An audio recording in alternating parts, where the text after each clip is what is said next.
Purusha. The subject of today's discourse is Purusha. Let us first see what is the derivation of the word Purusha. One interpretation of the word is Pure Shete Yaha Saha Purushaha. The entity which lies covert in the microcosmic structure is Purusha, or the cognitive principle. And the second interpretation is Purashi Shete Yaha Saha Purushaha. Now, what is Pura? In Sanskrit, Pura means a place where people live together, where there are many dwellings. In the Hindi language, that type of place is known as Haveli. The physical structure of the microcosms has some limitations. The entity which lies covert in this physical structure is called Purusha. Purashi means in front, Shete means lies covert. Now, in both these interpretations of the word, Purusha means the cognitive faculty. But if this Purusha is the cognitive faculty, and if he remains as the knowing or witnessing entity, then how can this universe be created? By whom will the actional flow of creation, preservation, and destruction in the universe be brought about? In Samkhya philosophy, the word Yanya Ishvara has been used for this entity, but the Purusha of our discussion is not that entity. Then what is the cognitive faculty in reality? If we study the annals of ancient history, we notice that after the first sprouting of human civilization, the first person who developed philosophy was Maharishi Kapila, about 3,500 years ago. But Maharishi Kapila's interpretation regarding Purusha as the cognitive faculty was not very clear, because he believed in the doctrine of the plurality of Purushas. According to him, there are as many Purushas as there are Atmans, souls, and thus in each and every unit consciousness there is a Purusha or cognitive faculty. And what is the difference between the Yanya Ishvara as described by Maharishi Kapila and the other Purushas? These questions remain unanswered. In the Purushukta of the Rig Veda it is said, Sahasra Hirsha Purushaha Sahasrakshaha Sahasrapat Sabhumi Vishvato Vritva Tyatishda Shada Shangulam. This Purusha is not only the cognitive faculty, it is something more than that. In the Ananda Sutram it has been said, Purusha Akarta Phala Sakshi Bhuta Bhava Kendra Stita Guna Yantra Kasha. Let us analyze this particular sutra more deeply. Is Purusha only the cognitive entity, or is he something more than that? Here it is said, Purusha Akarta, the one who is not Karta or is Akarta. Karta means one who is engaged in some action or activity. Action means the relative change in the position of an object. In Sanskrit, the root verb kri is used in this sense. Suppose there is a book somewhere. If we remove it and put it another place, that is, if we change its position, then we have performed some action. Thus, the relative change of place of any entity is termed as kriya or action. But Purusha is akarta. He does not do any action by himself. In this universe, there is always a change of place of different objects. But Purusha has no role in this change. He does not do anything himself. Prakriti, the supreme operative principle, does everything according to his dictates. Thus he is the creator, the maintainer, and the destroyer, all in one. But still he is a karta, for he does not play any direct role in creating, preserving, and destroying. According to his will, Prakriti performs all those duties. Prakriti does not do anything according to her own will. She must act according to the direction of Purusha. Parasaksibhuta. When I first wrote Ananda Sutram, the word was Kriya Sakshi Bhutaha. Later I replaced the word Kriya by another word, Phala, because although Purusha does not do anything by himself, there is no doubt that he is the witnessing entity. Hence it is more appropriate to refer to him as Phala Sakshi Bhutaha rather than Kriya Sakshi Bhutaha. What is Phala or fruit? If the first stage of an action, which we can consider as the crest of the wave, is accepted as the original action, then the next stage, which is the trough of the wave, should be termed as the fruit or result of the action. That is, the original action is the first stage, then the result will be the final stage, the entity who is witness of the final stage, and according to whose will the action is performed is the Purusha. This kaleidoscopic vibrational expression of the macrocosm is what we call the creation, Srishti. The stage of the maintenance of the creation is called Sthitihi, and the final stage of its dissolution is termed as Ladya.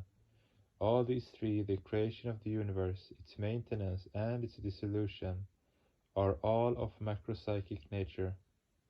If you consider the Purusha of this vast creation to be only the cognitive faculty, that would be incorrect, because in that case the field of macrocosmic activity becomes greatly limited.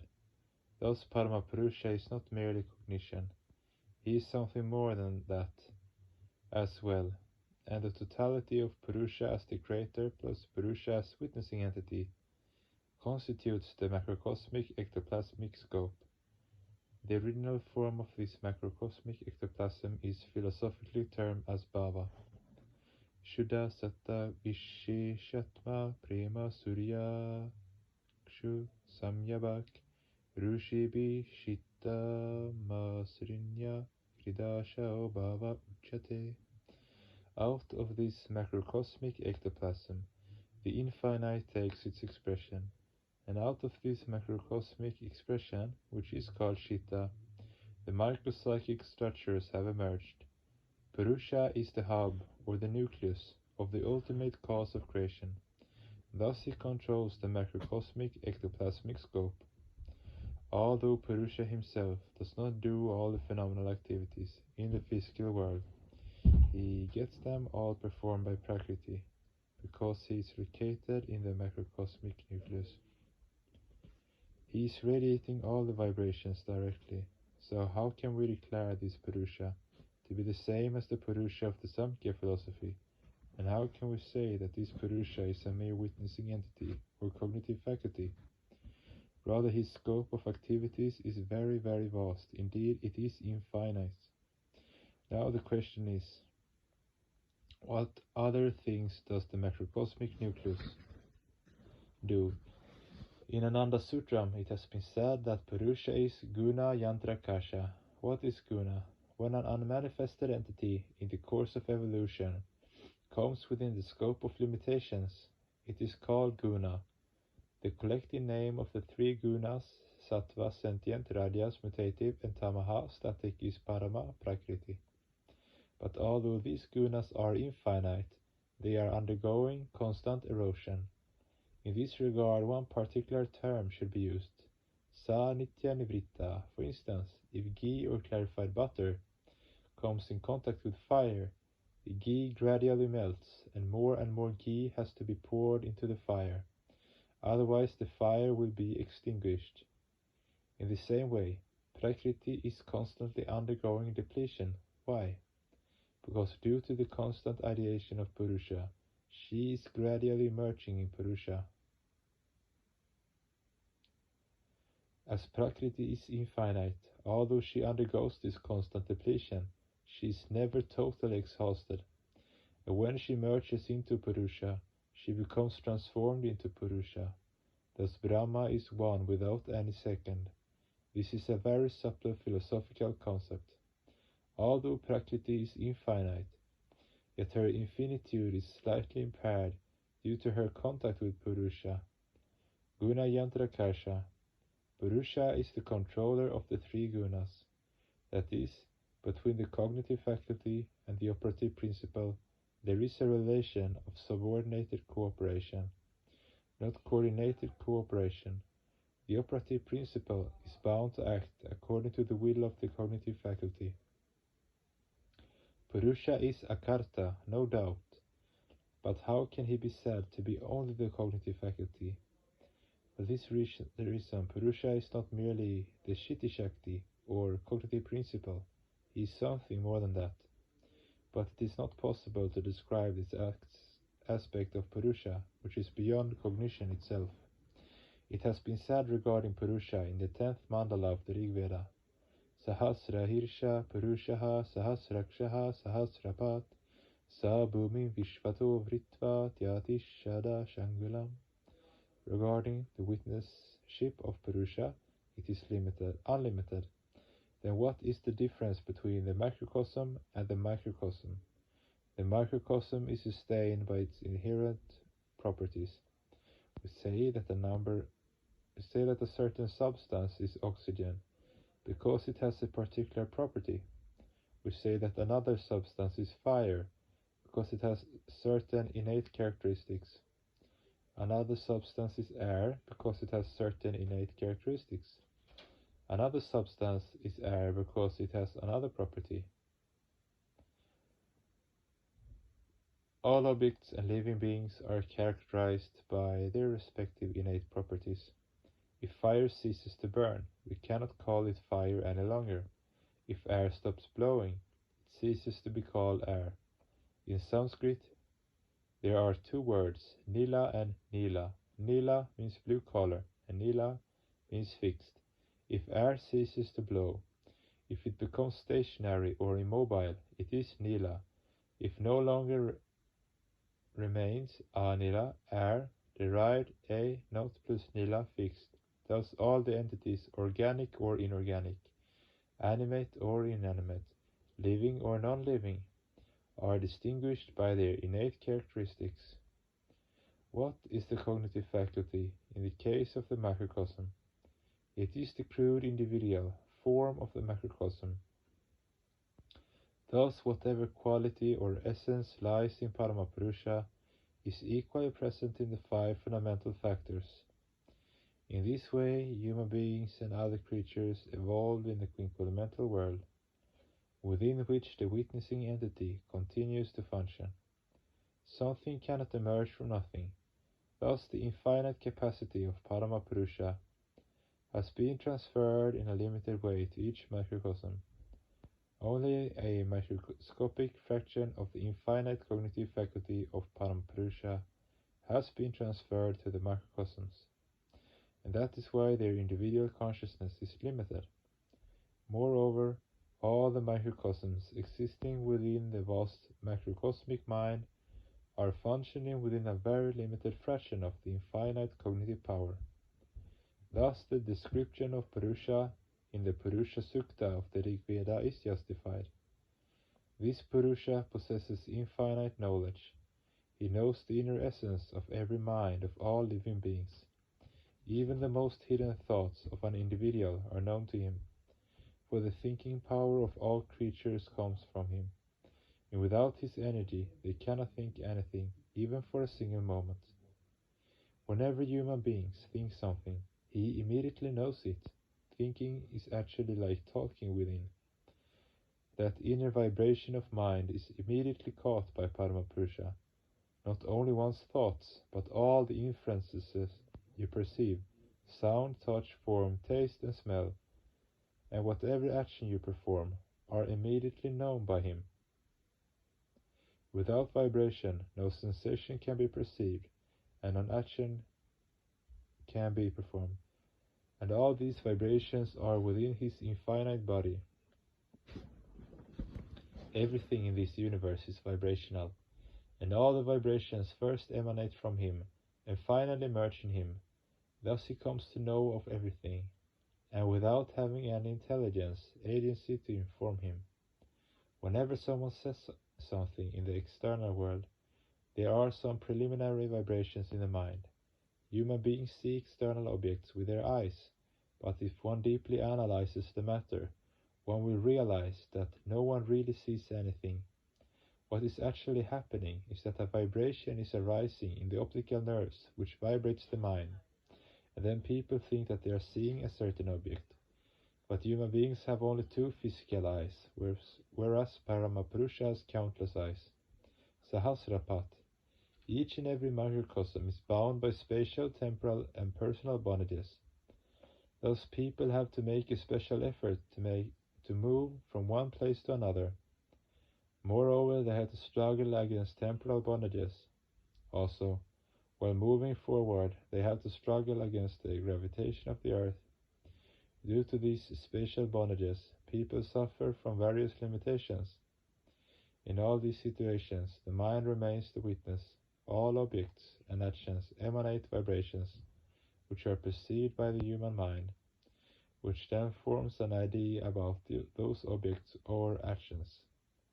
The difference between the macrocosm and the microcosm is that the macrocosms are under spatial bondage, whereas the macrocosm is free from all bondages.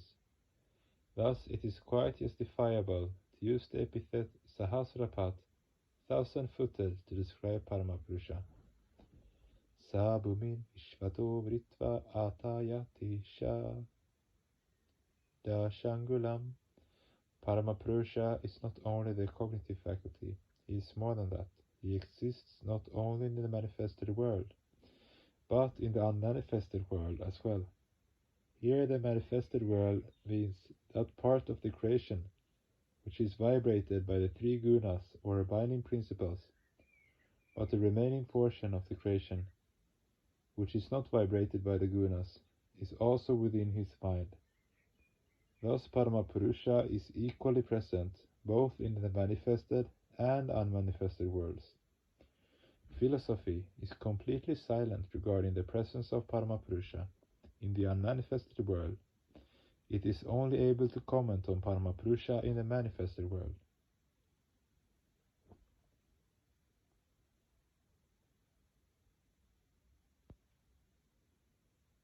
So if philosophy says that he is only the cognitive faculty that applies only to the manifested world, not to the unmanifested one, thus it is mere foolishness to consider Paramapurusha to be only the cognitive faculty. One will have to bear in mind that he is not at all limited to the periphery of the quinquelemental world. Purusha evedam sarvam yadbhutam yacha bhavyam. He is no doubt the cognitive faculty. He knows whatever has been created, and he will know what will be created in the future.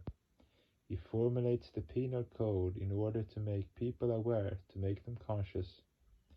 If he gives a little punishment or scolding to the human beings, it is only for their welfare.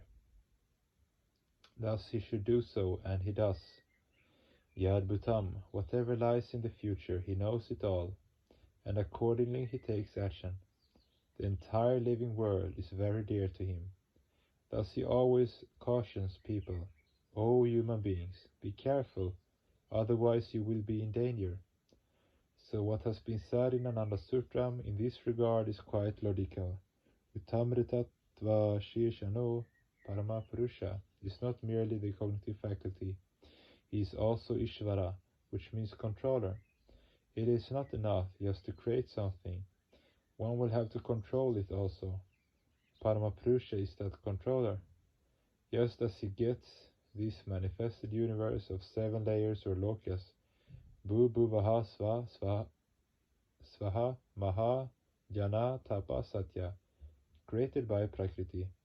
He gets its controlled by Prakriti also. The movement of human beings towards the world of immortality is controlled by Paramapurusha. Human beings will have to move along the path which leads to this immortal realm, not along the sinful path which leads towards worldly objects. The 7 lower realms of crudity, the 7 hells, quote hells, are Tala, Atala, Talatala, Vitala, Patala, Atipatala, and Rasatala. The negative movement towards crudity is also within the control of Paramapurusha. Whenever a person sinks to the nadir point of degradation, you often say, such and such a person has gone to Rasatala, to hell. Whenever people become crude and are immersed in wrong actions, which are contrary to the spiritual code. They become totally inert, in utter defiance of the moral code. They involve themselves in many vicious activities, goaded by the lure of power, position, prestige, name, and fame, and monetary gain, and thus they invariably move toward Rasatala, the lowest hell, the most degraded state. Such people, instead of moving towards the abode of nectar, move towards degradation. But the controller of this path, too, is the same Paramapurusha, the same entity who controls the higher 7 realms, controls the 7 lower realms as well. Utamritattva Shishanu. If a person is degraded due to sinful deeds, performed consciously or unconsciously, and is born as an insect in hell, in that case will Paramapurusha forget him or her? No, not at all.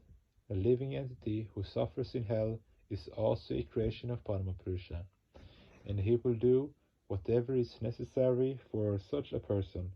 Thus it is said that Paramapurusha certainly loves those who are truly honest and virtuous, but he does not hate those who are wicked or degenerated due to their misdeeds. Even for such persons, Paramapurusha is the only hope, the supreme shelter. Thus he is not a mere witnessing entity, he is much greater than that. Yadanye Natiru Hati. There is no one who can dictate to him. Some people may argue, sinful persons are like the most abominable insects of hell. Then how can Paramapurusha remain with them? The answer is that even the most infernal creatures are also his favorites. When people degrade themselves through wicked actions, Paramapurusha becomes sad. But he never hates them. For such degraded people, the only safe shelter is Paramapurusha. Thus it is said that he is not merely the knowing or cognitive faculty, he is much more than that. In this regard it is said in the Bhagavad Gita, Apishet sudurasharu bhayate mamanyabak sopi papa vinirmuktu muchate baba bandhanat.